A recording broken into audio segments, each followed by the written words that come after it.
जय श्री कृष्णा। राधे राधे। भक्त जैनु, आज आप सभी श्रवण करेंगे एक गरीब परिवार की दुख भरी कहानी नाग पंचमी के। एक छोटा सा गांव था। उस गांव के सभी परिवार गरीब थे, कोई अमीर नहीं था। लेकिन उस गांव में एक छोटा परिवार था जिसमें एक भाई बहन और माता पिता थे। बेटी के नाम सुमन थी और बेटा के नाम कुंदन था। उस गरीब परिवार अपना संसार में बहुत खुश था, बहुत खुश था। और जब नाग पंचमी आता, सुमन का माता पिता श्रद्धा भक्ति से वो नाग पूजा करता। गांव के सभी लोग देखकर वो कहते कि इस गांव में सभी गरीब है लेकिन बहुत उदास रहते हैं, और उस परिवार में देखो कितना वो लोग खुश रहते हैं। आधे पेट भोजन करते हैं फिर भी खुश रहते हैं, पेट भर भोजन करते हैं फिर भी खुश रहते हैं, हम लोग क्यों उदास रहते हैं। एक दिन अचानक एक सांप आता है और कुंदन को डस लेता है। कुंदन का मृत्यु हो जाता है और उस दिन नाग पंचमी था। भगवान भी तो उसी लोग का परीक्षा लेते हैं जो धर्म करते हैं, पूजा पाठ करते हैं और अपना संसार में खुश रहते हैं। उसी को तो भगवान परीक्षा लेते हैं। जब कुंदन को नाग दंशन किया तो सुमन और उनकी माता पिता बहुत दुखी हो गए, बहुत रोने लगे कि भगवान मुझ में ऐसा कौन सा कमी हो गया कि आप मेरे ही पुत्र को छीन लिया। मैं गरीब हूँ लेकिन आपका पूजा तो कभी छोड़ती नहीं हूँ। आज का दिन तो पंचमी का है, आज नाग पंचमी है। सभी लोग नाग देवता को दूध लावा चढ़ाएंगे, मैं भी चढ़ाऊंगी, लेकिन आप क्या किया, आप तो मेरा पुत्र को छीन लिया। सुमन का माँ कहती है कि आप तो मेरा पुत्र को छीन लिया, लेकिन मैं आपको कभी नहीं छोड़ूंगी, आपको पूजा पाठ करूंगी, नाग देवता को दूध पिलाऊंगी, लेकिन उदास कभी नहीं रहूंगी। सभी गांव वाले केरे का पौधा काटा और उससे नौका बनाकर उसी पर कुंदन को सोलाकर गंगा में बहा दिया। नाग देवता भी देख रहे थे कि ये लोग श्रद्धा भक्ति से मेरा सेवा करते हैं, पूजा पाठ करते हैं, ये लोग बहुत खुश रहते हैं। उसका घर में भला किसी को नुकसान हो सकता है, भगवान भी तो परीक्षा लेते हैं। जब गांव वाले कुंदन को गंगा में बहा कर चले आए, उसी समय एक सपहरिया आकर उस घाट पर देखता है कि केरे के डूम पर एक बच्चा सो रहा है। वो डूम को टान कर वो किनारे ले आता है और उस बच्चा को उठा लेता है। सपहरिया ले जाकर उस बालू के रेत में उस बच्चा को सुला देते हैं। उनकी झोला में एक नाग था, जो नाग झोले से निकल कर उनकी विष टान लेता है।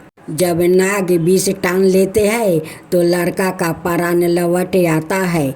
जब लड़का उठकर बैठता है तो सामने नाग देवता को देखकर वो प्रणाम करता है और कुटी कुटी धन्यवाद करता है कि नाग देवता, मैं तो मर गया था, आज आप मुझे जीवन दान दिया है। हे नाग देवता। कुंदन को सपहरिया अपना घर ले जाता है और अपना पुत्र के तरह उन्हें पालन पोषण करता है।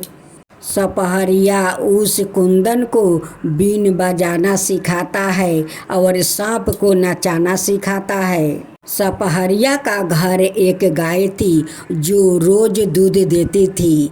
कुंदन रोज सुबह उठकर वो गाय का दूध टानता है और टान कर एक कटोरा में भर कर पहले उस नाग देवता को वो दूध पिलाता है। कुंदन उसे नाग देवता कहकर बुलाता था।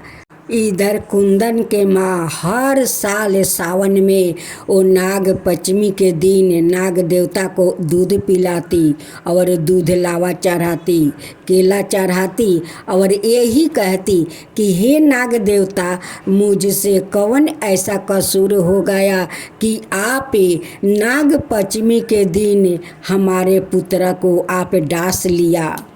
आज के दिन तो सभी माँ नाग देवता को दूध पिलाती है कि नाग देवता सभी को परिवार को रक्षा करेंगे, इसीलिए तो सभी ने नाग पूजा करती है, दूध पिलाती है।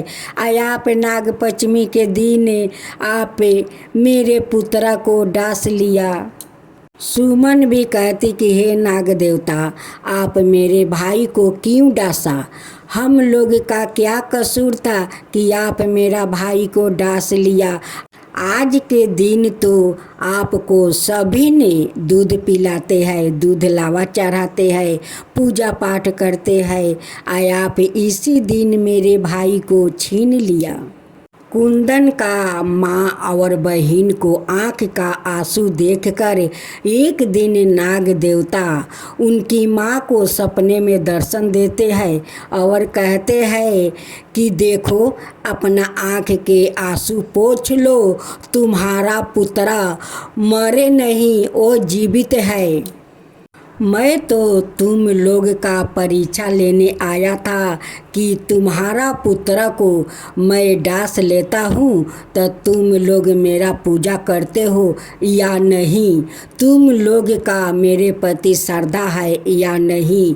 मैं तो परीक्षा लेने आया था और तुम्हारा पुत्र को डांसा था। आज मैं ही एक सपहेरा को उस घाट पर लाया था, उसकी झोला में मैं प्रवेश कर गया। जब सपहेरा कुंदन को बालू रेत में सुला दिया, तब मैं झोले से निकल कर उसको 20 सारा टान लिया। वो जीवित है, एक सपहेरे का घर में है। एक दिन तुम्हारा घर पर सपहेरे के साथ तुम्हारा कुंदन आएगा और तुम्हें गले से वो लाग जाएगा और तुम उस सपहरिया को अपना भाई बना लेना। जब तीसरा बरस आया तो उनकी माँ नाग पंचमी वो कर रही थी, वो नाग देवता को दूध पिला रही थी। उसी समय सपहरिया उनकी पुत्रा को लेकर वो दरवाज़ा पर आ जाते हैं। और जब कुंदन देखा कि उनकी माँ नाग देवता को पूजा कर रही है, तभी ने आकर कुंदन अपना माँ का गले से लाग जाता है।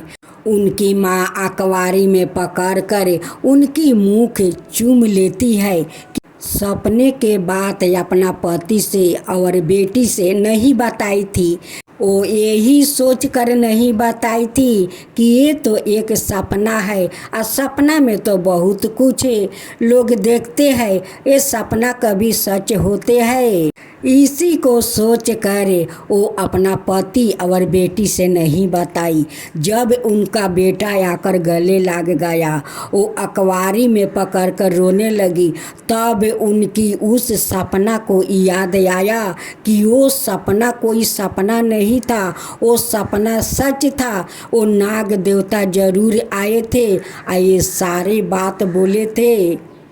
सुमन के माँ अपना पुत्र और पति और बेटी के इस सपना के बात वो सारे बताती है कि मैं ऐसे ऐसे सपना देखी हूँ। फिर सुमन के माँ एक अपना पड़ोसिन के बताती है। पड़ोसिन सुनकर वो बहुत आश्चर्य में पड़ जाती है, कहती है कि ये तो धन है नाग देवता, नाग देवता तो चमत्कार कर दिया है सुमन के माँ, वो चमत्कार कर दिया। ऐसे ही नाग देवता सब पर चमत्कार करे है सुमन के माँ। वो पड़ोसिन जाकर सारे गांव में वो हाला कर देती है कि नाग पंचमी व्रत करना वो व्यर्थ नहीं जाता है, वो नाग देवता सभी को रक्षा करते हैं। वो सुमन के माँ जो सपना के बात कही थी, मैं तो सुनकर आश्चर्य हो गया, ये तो चमत्कार हो गया। सुमन के माँ कहती है सभी औरत से कि सावन मास की शुक्ल पक्ष के पश्चिमी के नाग पंचमी के दिन नाग देवता को पूजा श्रद्धा भक्ति से करो, उन्हें दूध पिलाओ। नाग देवता कभी किसी को नुकसान नहीं पहुंचाते हैं, वो तो सभी की रक्षा करते हैं, सभी पर कृपा करते हैं। तब से उस गांव में सभी औरत लोग नाग पंचमी करने लगी और नाग पंचमी के दिन नाग देवता को दूध पिलाती है, दूध लावा केरा चढ़ाती है। जो सच्चे मन से नाग देवता का पूजा करते हैं, नाग देवता उसको रक्षा करते हैं।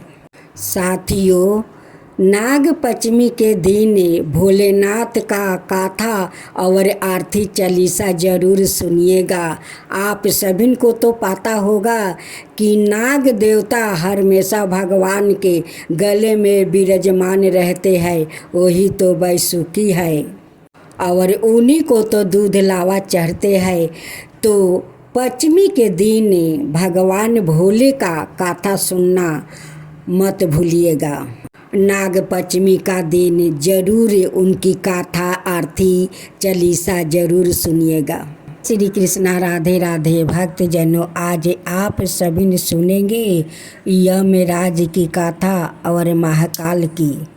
एक गांव में दो सहेली थी और सहेली का पड़ोसिन थी।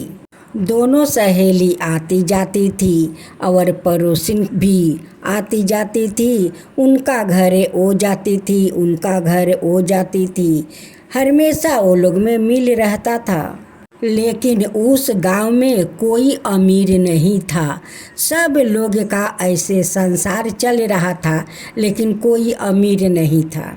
एक दिन की बात है, नरक के लोक से यमराज आ रहे थे और उधर पर्वत से महाकाल जी आ रहे थे। दोनों चलते चलते एक साथ मिल गया, दोनों साथ साथ चलने लगे। यमराज कहते हैं कि तुम कौन हो? वो कहते हैं कि मैं तो महाकाल हूँ। तब यमराज फिर पूछता है कि आप कहाँ जा रहे हो? महाकाल जी कहते हैं मैं महाकाल हूँ, जहाँ जाता हूँ वहाँ अकाल पड़ जाता है। यमराज कहते हैं कि मैं तो घर घर जाता हूँ, जहाँ जिसका समय हो जाता है मैं उसे उठाकर नरक लोक ले जाता हूँ। दोनों चलते चलते महाकाल जी फिर पूछते हैं कि यमराज जी, इस धरती पर किसको जाने का समय हो गया है? वो चलते चलते देखते हैं कि एक कुएं पर एक औरत पानी भर रही थी। वो कहते हैं कि उसको जाने का समय हो गया है। अब चलते चलते महाकाल अपना रास्ता चला गया और यमराज चलते चलते उस कुआं के पास जाते हैं। यमराज का बहुत जोर का प्यास लग जाता है। उस औरत से कहता है कि मुझे पानी पिला दो। उस औरत यमराज का पानी पिला देती है। पानी पीकर यमराज खुश हो जाते हैं और उस औरत से कहते हैं कि देखो, मैं तो तुम्हें ले जाने के लिए आया था, लेकिन तुम मुझे पानी पिलाकर मेरा आत्मा को शांति किया है, उस लिए मैं बहुत प्रसन्न हूँ। तुम्हें मैं एक बुक देता हूँ जिसे तुम्हारा भाग पलट जाएगा। उस बुक लेकर औरत ने जब पहला पाना खोली तो देखती है कि उनकी सहेली का खजाना मिलने वाला है। अब वो सहेली लिख देती है कि उनकी खजाना में ना मिले। फिर जब दूसरा पाना खोलती है तो उसमें देखती है कि उनकी पड़ोसिन के पति को नौकरी लगने वाला है। पड़ोसिन उस पर लिख देती है कि मेरे पड़ोसिन का पति को नौकरी ना मिले। उस सहेली का एक चचेरी बहन थी जो अभी तक उनकी शादी नहीं हुआ था। जब वो तीसरा पाना खोलती है तो उसमें देखती है कि उनकी चचेरी बहन का शादी एक राजा का महल में होने जा रहा है। अब उस पर लिख देती है कि मेरे चचेरी बहन को उस राजा का घर में शादी ना हो। जब चौथा पाना खोली तो उस पाना में उसकी नाम था। अब तो अपना लिए वो बहुत अच्छा अच्छा सोचने लगी कि अपने लिए मैं बहुत सारा जेवरात आभूषण लिखती हूँ। उसी समय यमराज उनकी हाथ से बुक छीन लेते हैं। यमराज कहते हैं कि यारे लालची औरत है, तू अपना लिए अच्छा अच्छा सोचती है और दूसरों के लिए बुरा सोचती है, इसलिए तेरा भाग नहीं बदलेगा। अब तेरा जाने का समय आ गया है। उस औरत कहती है कि महाराज, मेरा समय अभी नहीं हुआ है, मैं तो अभी अपना भाग बदलूंगी। यमराज कहते हैं कि यारे लालची औरत है, तू अब अपना भाग नहीं बदल सकती, तेरा जाने का समय हो गया है। जो औरत दूसरों के लिए बुरा वो सोचती है, अपने लिए अच्छा सोचती है, उसका कभी भाग नहीं बदल सकता है, उसे बुरा ही मिलता है। जो मनुष्य दूसरों के लिए सोचता है अच्छा, उसका सब कुछ मिलता है, उसका भाग भी बदल जाता है। और जो लोग अपने लिए सोचते हैं उन्हें कभी भाग नहीं बदलते हैं। अब तेरा भाग नरक लोक में बदलेगा। वैसे ही महाकाल किसी गांव में जाते हैं और उस गांव में हाहाकार मच जाता है। उस गांव में महामारी पूरा फैल गया। अब तो मनुष्य बहुत मरने लगा। अब यमराज सभी को यमलोक ले जाते थक जाते हैं। यमराज हाथ जोड़ कर विनती करते हैं कि महाकाल जी, महामारी अकाल मत फैलाइए, नहीं तो नरक लोक में मनुष्य को जगह नहीं मिलेगा। यमराज जी कहते हैं कि महाकाल जी, ऐसा अकाल मत फैलाइए, किसी को देखभाल करने वाला इस धरती पर कोई नहीं रहेगा। महाकाल जी, इस धरती वाले मनुष्य को क्षमा कर दीजिए। महाकाल जी कहते हैं कि इस मनुष्य ने अपने अपने बारे में सोचते हैं, लेकिन मेरे बारे में नहीं। कभी मेरा पूजा पाठ नहीं करते हैं और नहीं मुझे भोग लगाते हैं, नहीं मुझे शांत करते हैं, तो मैं क्या करूं? अकाल नहीं फैलाऊं तो?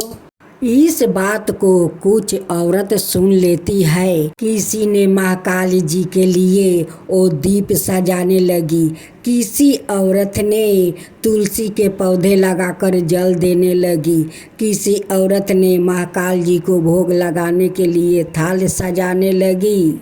सभी औरत मिलकर सोमवार के दिन महाकाल जी का श्रद्धा भक्ति से पूजन करती है। महाकाल जी प्रसन्न होकर महामारी अकाल को रोक देते हैं। आज जितने मनुष्य को वो मारे थे वो सभी को वो जीवित कर देते हैं। फिर से गांव मनुष्य से भर गया। तब से सभी लोग महाकाल जाने लगे। महाकाल जी के धाम धूम से पूजा पाठ करने लगे, जल चढ़ाने लगे, आरती उतारने लगे। तब महाकाल जी जमराज जी से कहते हैं कि देखो जमराज जी, जैसे उस औरत दूसरों के बारे में बुरा चाहती थी, अपना बारे में अच्छा, वैसे ही ये सारे पृथ्वी के लोग अपने अपने में हैरान रहते हैं। भगवान का ऊपर ध्यान नहीं जाता है, इसलिए महामारी अकाल फैलाना पड़ता है। अगर अकाल नहीं पड़ेगा तो भगवान याद नहीं आएंगे। अकाल पड़ेगा तभी तो मनुष्य को भगवान याद आएंगे। यमराज हाथ जोड़कर कहते हैं कि आप धन्य है महाकाल जी कि सभी ने पृथ्वी के मनुष्य आपको याद किया। सभी मनुष्य आपको श्रद्धा भक्ति से पूजा पाठ वो करते हैं। तो बोलो महाकाल भगवान की जय, यमराज जी की जय।